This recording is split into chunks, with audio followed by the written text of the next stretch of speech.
Were They Ever Happy by Peter Spier. Now, Peter Spier is one of my favorite author and illustrators. I just love his artwork and how he tells a story with the pictures themselves.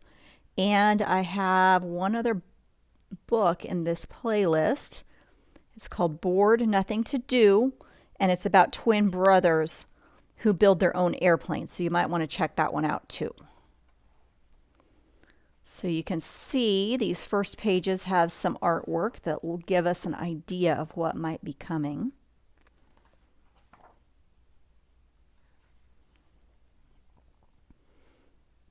Look at that big, nice house in this nice neighborhood.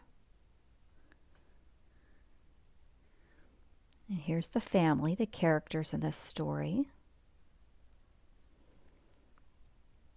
It happened on a Saturday morning that Mrs. Noonan said to her husband, "When are you going to paint the outside of the house? You've been talking about it for months."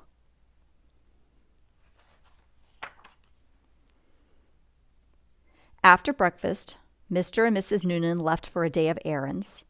They told the children to behave themselves, that the babysitter would be there in a few minutes, that they were to feed the cat and the dog and make their beds, and that lunch was in the refrigerator and they would be back late that afternoon. But the sitter never showed up. Look how good they did doing the chores they were asked to do. He's feeding the dog. She's feeding the cat. And here both brothers are working together to make their beds.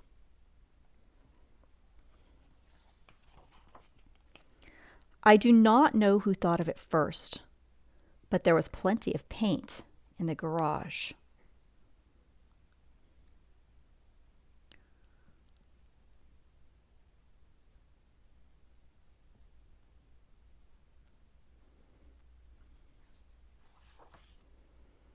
And lots more in the workshop in the basement. The brushes were down there too. Lots of them.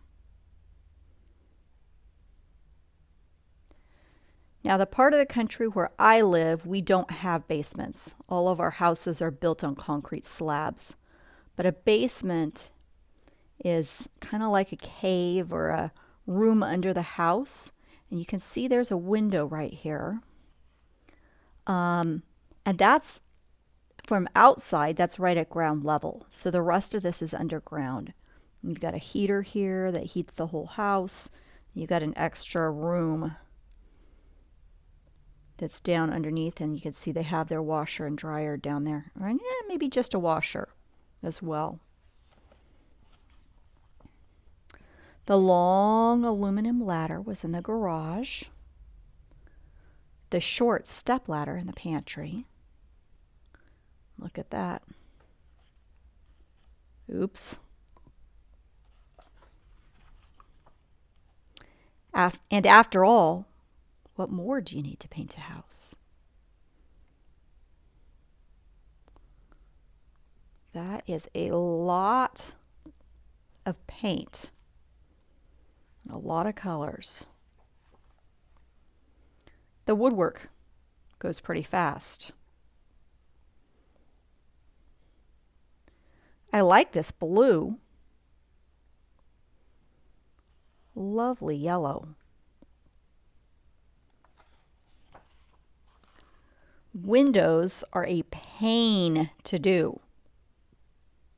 Are you supposed to paint windows? No, not really, but look how hard he's trying. And it's very frustrating because the paint doesn't cover well. It just starts to turn into droplets of paint that run down. Look at his face. He's getting really frustrated doing that. A nice shade of green covers well.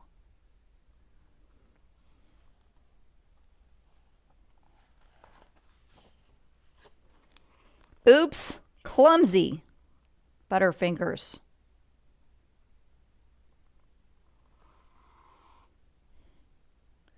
There's nothing like a fresh coat of paint.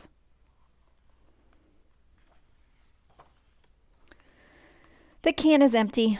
I'll get another. What a terrific red.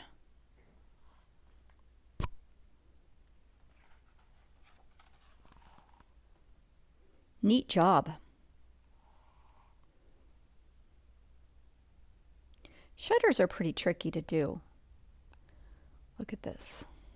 I think it's probably not the best idea to have that red dog inside the house, huh? There's the cat up on the ladder with her. The fence needs painting too. Pretty color.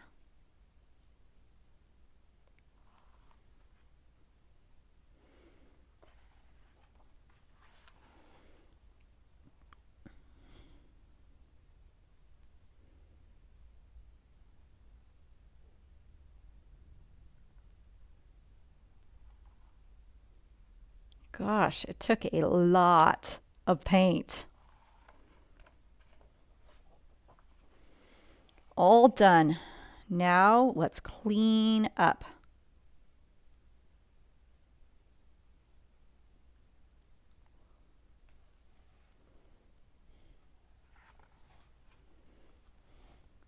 Put the ladders back where they were. He gets a ride, huh? So does the cat. And so does the bear.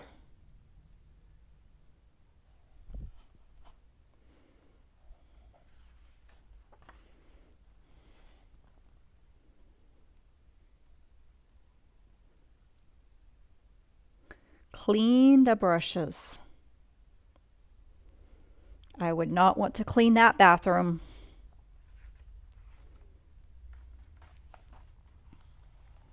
Good children. They even remembered to put the empty paint cans in the street for the garbage man. They didn't forget a thing.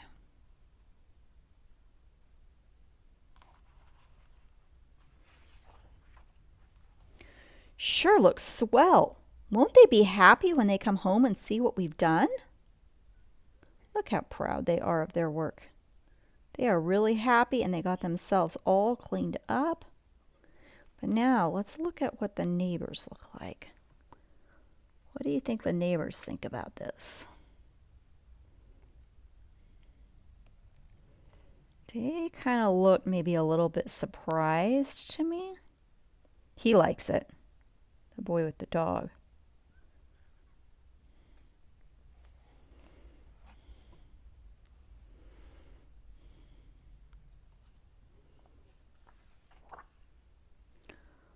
Oh, were they ever happy? And that, I believe, is sarcasm. But even though it's very unusual, it does have a certain prettiness to it, doesn't it? Look at that.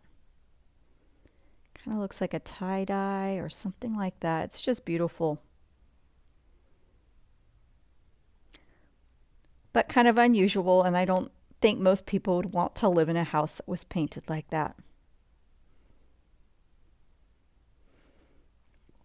Fun book.